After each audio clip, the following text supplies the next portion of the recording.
नाज़रीन, तारीख हमेशा बहादुरों को याद रखती है और उन्हीं में एक नाम है मुस्तफ़ा हुसैन का। सिर्फ 14 साल का बच्चा, मगर हौसला ऐसा कि दुश्मन के दिल हिला दे। ये वही मुस्तफ़ा है जो साबिक इराकी सदर सद्दाम हुसैन का पोता था। जब अमेरिकी फौज ने मोसल में उसके वालिद और चचा को शहीद किया तो मुस्तफ़ा ने हथियार थाम लिया और आखिरी सांस तक अकेला लड़ता रहा।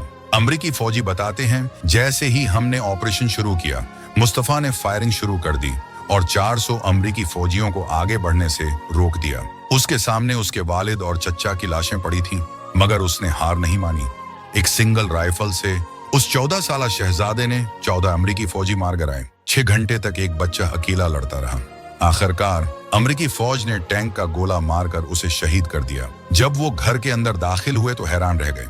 हम इतने घंटों तक एक बच्चे के खिलाफ लड़ रहे थे।